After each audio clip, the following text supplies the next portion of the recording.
basic retirement accounts. Like I understood the concept of investing. That part I understood, but I don't understand what a 401k match was. And for those of you, by the way, who don't know what that is, it means that your employer will take so much of their own money and then take however much money you put in and they will match it. So there's different ones. A very standard one is like they'll match half of your money up to 6%. So if you're donating 6% of your own money, they will come behind and they will give you 3%, right? Because they're giving you half of 6. So then you'll be putting in 9% roughly of every paycheck into your 401k. Hey guys, and welcome back to another episode of Financial Mastery Simplified. I am your host, Jax Crider, and today you just got me.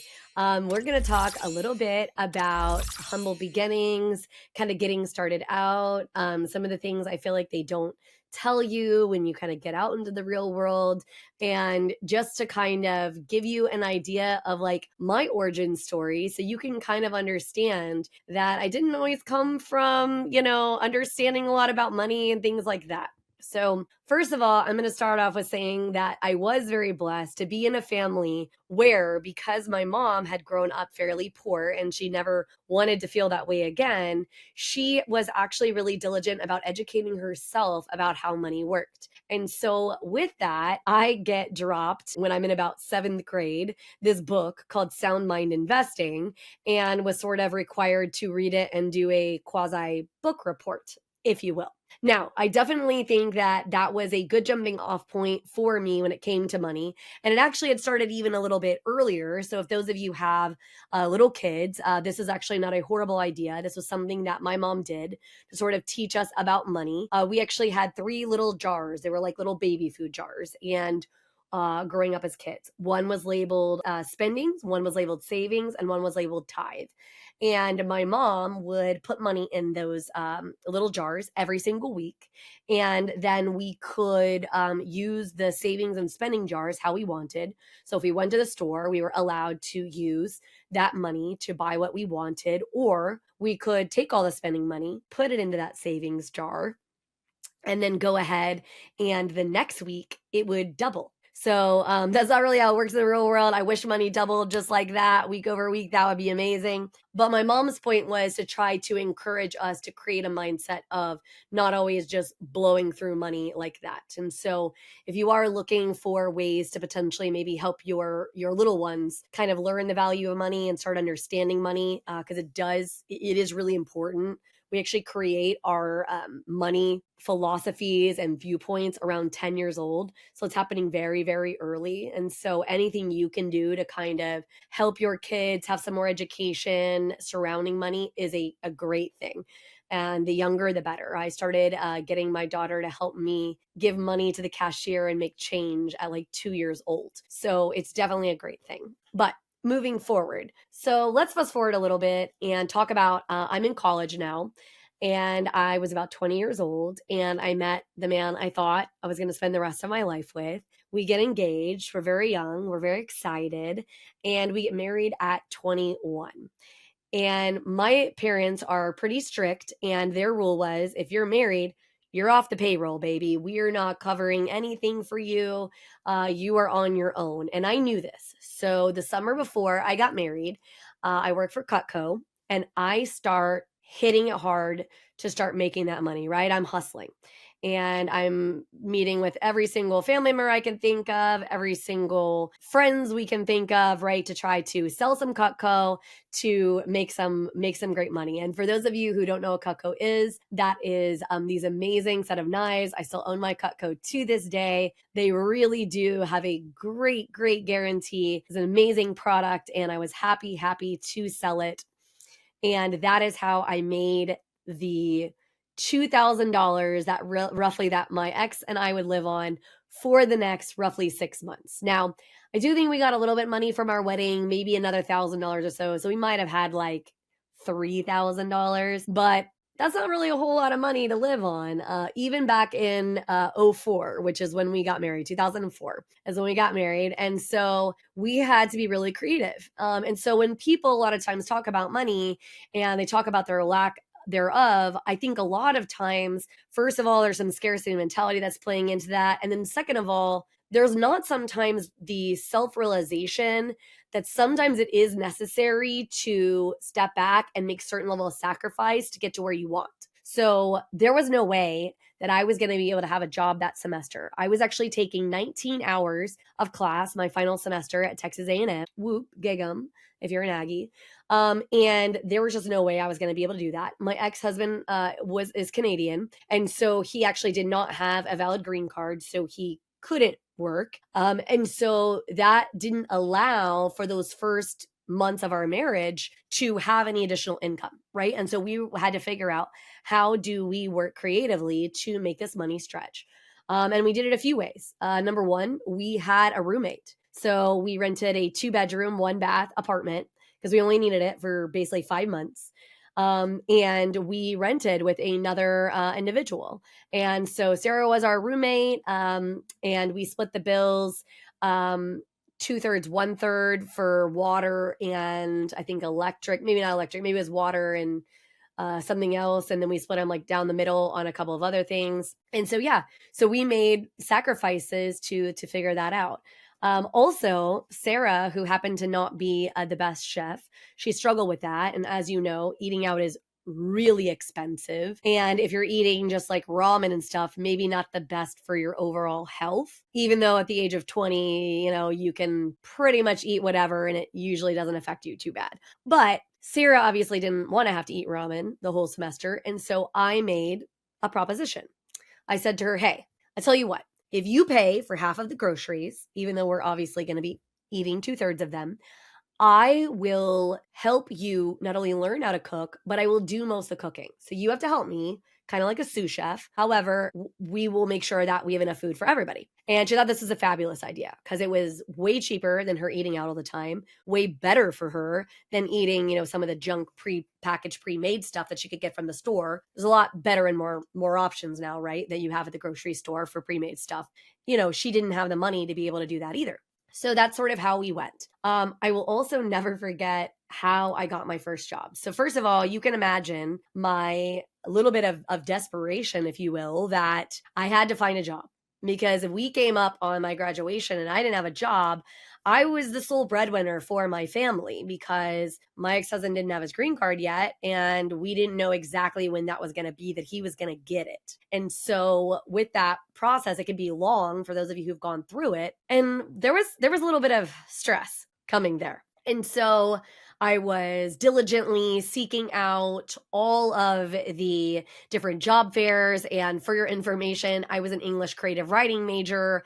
And I got told when I picked that degree by my family that I was wasting my potential. I was never going to amount to anything. And so I was also adding an extra layer of stress in, OMG, if I don't get a job, we're going to go down in financial flames. I know it's not a choice to have my parents support me. So what am I going to do? Stay tuned. We'll be back right after this message from our sponsors.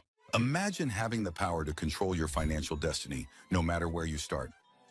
Welcome to the Financial Mastery Simplified course and resource platform, where financial education is tailored to your unique journey. We cover everything you need, from basic budgeting and saving strategies to advanced investing and retirement planning.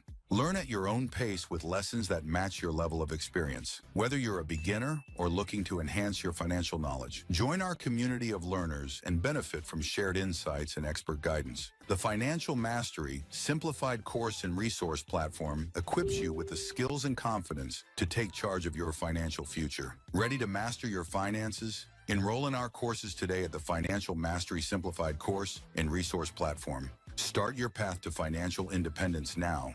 Visit us at fms.tips and fms.college for more information. Hello and welcome to PBJ Mortgage, where your home ownership dreams become reality. Today, we want to share why choosing PBJ Mortgage is the right choice for your home financing needs.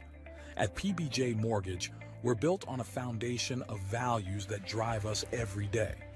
Our commitment to educate, empathize, and empower our clients sets us apart in the mortgage industry. Our clients are at the heart of everything we do, and their success stories speak volumes. With years of experience, our team possesses in-depth knowledge of the mortgage programs, ensuring you receive expert guidance and the best possible rates. We offer a diverse range of loan options to suit your unique needs, including conventional, FHA, VA, and more.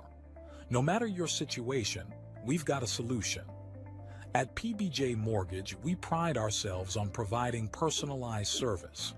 Our dedicated loan officers are here to guide you every step of the way, making the process as smooth as making a peanut butter and jelly sandwich.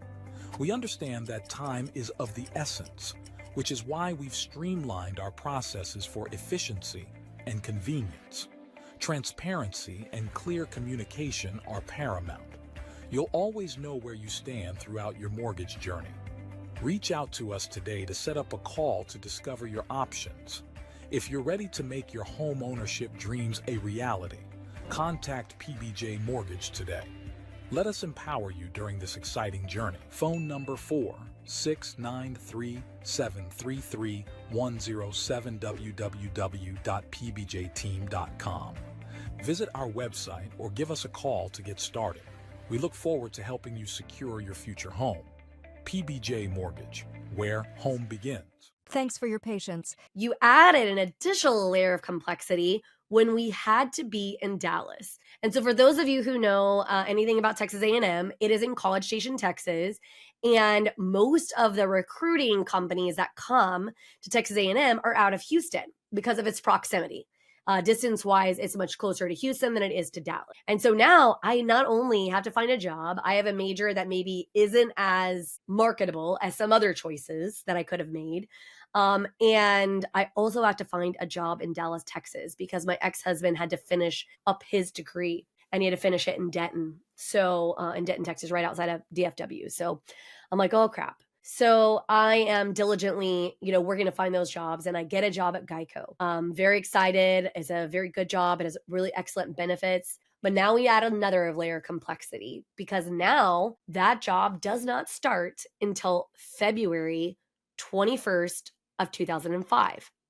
And I graduate in December. Our lease is up in December. So we've got to go somewhere. My parents were kind enough to house us for about a month while we found an apartment here. But I had to be able to have the money before I started my job to have the deposit and the first month's rent for my apartment for us. And remember the whole maybe $3,000 So I got to selling again. And I got out there, I busted my hump, and I sold a few sets of Cutco and was really able to go ahead and find that money to be able to get to our apartment. And I will literally never forget that when I got my very first paycheck.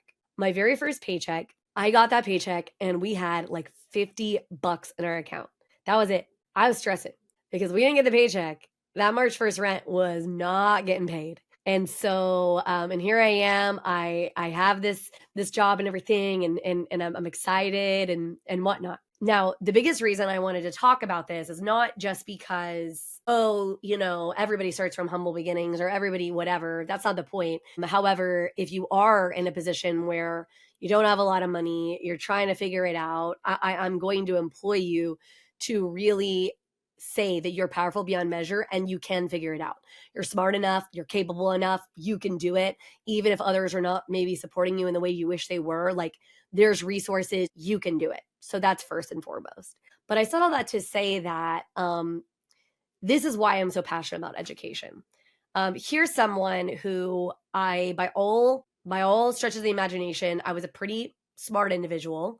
I came out of a pretty solid educational institution, right? Texas A&M, very good college, very highly known university, even worldwide. I had fairly good financial education from my mom, right? I'd read some different things. I even had worked in mortgage. So during spring break and breaks, I'd been working at a small mortgage brokerage. And that's kind of how I got into mortgage in the first place. And so I had a pretty good handle on main money stuff, if you will, right? Main money stuff. But then we walk into the first day of orientation and I remember it like it was yesterday. So here we go into the orientation, and HR comes in and says, welcome to Geico. We're excited to have you guys, and, blah, blah, blah, blah, blah. And we have to have you fill out all the initial paperwork.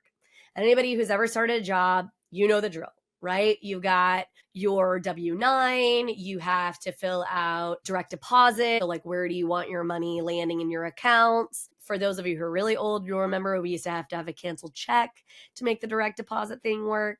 Occasionally you'll see that still, but not really, because checks aren't really a thing anymore. For those of you who remember that, you probably remember. So anyway, and so you filling out all this paperwork, and then we got to the part that literally I just didn't even know how to answer. And it was, okay, by the end of the day, we need all this stuff filled out and given back to us. And it was, what benefits do you want? And these were like health benefits. How much do you want taken out for your 401k? How much do you want for your flexible spending account taken out, if at all? Like all these different kinds of insurances, like some life insurance that the company offered, and they were offering you such policy. And did you want more life insurance? And I'm 21 years old and I'm married, and I felt like I was a pretty smart person. And I feel really, really dumb in that moment, because here's all this paperwork. I have to fill it out by the end of the day.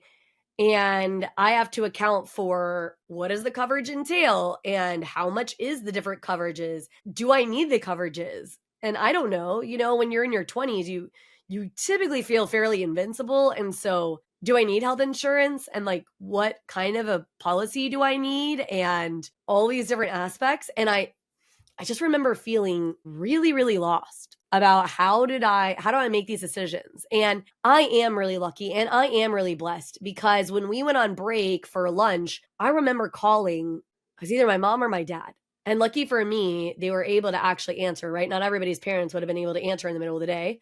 But my mom is self-employed, has been for pretty much my whole life. And so I call her and I'm like, Mom, what do I sign? Like, what do I pick? I don't even know. And she's like, okay, well, is it a PPO or an HMO? And I mean, to be real, it kind of felt like she was speaking Greek to me. Like I was like, what-a, H-a, what-a. And for those of you who have been around the block a time or two, yeah, you totally understand now, like what those acronyms stand for, how that affects the health insurance policy and things like that. When you're 21 years old, first real big boy job out of college, never had health insurance ever on your own, it's confusing as heck. I felt so dumb. I was just like, oh my gosh, I don't know what to do.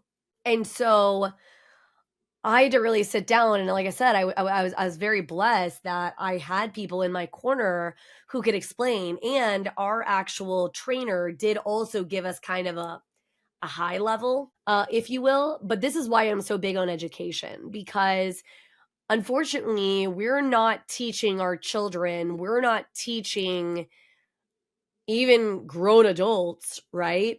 Anything about how these things work. And so I had a vision when I created Financial Mastery Simplified of, regardless if anybody ever uses me professionally. And I hope that if you need a mortgage, or you want to start leveling up your financial game and you need some financial coaching to help you strip back and get rid of some of those limiting beliefs that you've been holding on to and money blocks that you've been holding on to, I hope you want to come to me and do that. But if you only ever listen to podcasts, you only ever listen to my free resources, right? But it helped you level up your life, it helped you live your life on your terms, that will be enough for me, because it is literally my lifeblood, because I don't want anyone to feel like that, feel like how I felt, right? And I am going to try to seek out some healthcare professionals specifically to come on so we can talk a little bit more. I had one on, remember, who was a healthcare advocate. We didn't really talk about policy specifically, but I have a very dear friend who deals in healthcare. And so I'm going to try to make sure she gets on the podcast, because health insurance is such an important and needed thing. And it's very convoluted. I mean, even as a very grown adult, I don't feel like I understand every aspect of it 100%. I still rely on experts. So for those of you out there who really just feel like you don't understand some of these aspects, some of these things. Stay tuned. We'll be back right after this message from our sponsors. Welcome to Financial Mastery Simplified, your go-to podcast for making smart money decisions. We break down complex financial topics into easy-to-understand advice you can use every day. Our experts cover everything from budgeting and saving to investing and retirement planning. We give you the tools to take control of your money and build the future you want. With Financial Mastery Simplified, you'll feel informed and empowered to make the best choices for your financial health. Tune in to Financial Mastery Simplified on your favorite podcast platform. Start your journey to financial confidence today. Visit us at fms.tips and fms.college for more information. Welcome to House U, where we believe in the power of education. At House U, we're more than just a brand. We're your partner in home ownership, dedicated to educating, equipping, and empowering you every step of the way. Education is at the heart of everything we do. We offer comprehensive resources designed to make home ownership simple and accessible for all. From understanding mortgage options to mastering home maintenance, House U provides the knowledge you need to make informed decisions with confidence. We host workshops and seminars, bringing together experts and community members to share insights and build a stronger, more informed community. Because when you're educated, you're empowered. House U, home ownership made simple for all. Visit our website or contact us today to start your journey with House U. Empower yourself with knowledge and embrace the joy of home ownership. Thanks for your patience. Now back to our conversation. I encourage you to make a list. First of all, when you're starting with your goals, like set all that down, right? Of like where you want to be, like create the big vision or whatever. But don't forget that the devil is in the details on some of the things that can create some financial strife for you, right? Like the vast majority of the reason that people go bankrupt is actually medically related issues, right? And so if you don't understand what kind of healthcare plan you have and is offered to you at your place of employment, or if you're self-employed that you're seeking out for yourself, it can definitely lead to some financial challenges for sure, right? Understanding that it's amazing that your employer is providing you with some life insurance through them. However, those policies usually aren't enough. And like I spoke with Debbie Watson on a different episode, they have a lot of what's called exclusions. So a lot of life insurance policies come with a lot of exclusions when it's done through an employer. And so a lot of times that means that when your family needs it the most, when something unexpected happens, something that you were praying to God didn't ever happen, you don't have anything that's going to come back and like come at you and protect you, right? And so I think it's so important to, first of all, have everybody understand that there's no shame around the fact that you don't know. You could argue that I should have known. I mean, look at it. I came from a family that was very big education focused on money. I worked in mortgage before I ever even got out of college. So I did have a pretty high level understanding of like that industry and like what it looked like. And we deal with some insurances, obviously, like different insurances, homeowners insurance, private mortgage insurance. But I had no idea how some of these other things worked. Basic retirement accounts. Like I understood the concept of investing. That part I understood, but I don't understand what a 401k match was. And for those of you, by the way, who don't know what that is, it means that your employer will take so much of their own money and then take however much money you put in, and they will match it. So there's different ones. A very standard one is like they'll match half of your money up to 6%. So if you're donating 6% of your own money, they will come behind and they will give you 3%, right? Because they're giving you half of 6. So then you'll be putting in 9% roughly of every paycheck into your 401k. Okay? Some people will do a 1-to-1 match for 5%. So you put in 5%, they're matching you 1-to-1 on 5%.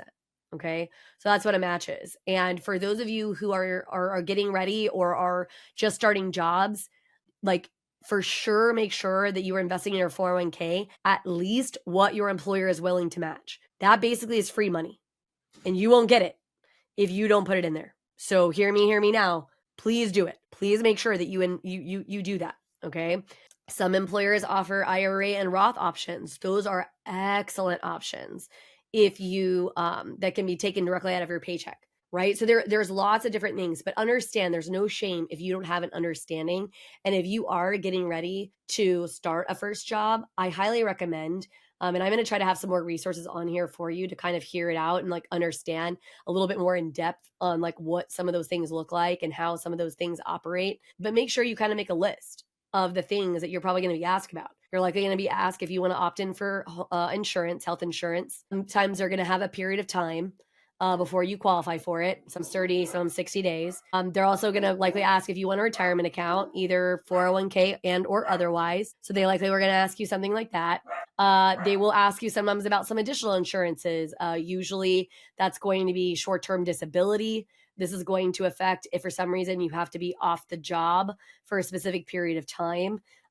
It could be for anything from like pregnancy to you get really badly hurt and you have to be off the job for an extended period of time. It helps pay a portion of all of your wages, depending. So there's lots of different kinds of things, but do a little quick Google search of like, what kind of things am I going to have to sign up for on that very first day? Or better yet, ask your employer, right? You usually aren't starting the job like the next day after you get hired. And so ask them, ask HR, ask your manager, hey, what are the kind of services I'm going to have to be deciding on? So you can do a little research, you can get a little bit of depth. I just wanted you to hear that you're not the only one. You're not the only one who didn't know, who didn't have a clue. And people who are acting, who are your friends who are pretending like they have it all together, they don't. Unless they have a PhD and all these different kinds of insurances and whatever, they don't.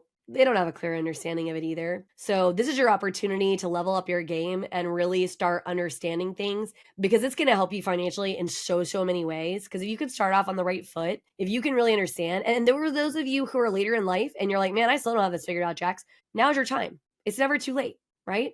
It's never too late to dig deep and to get more information.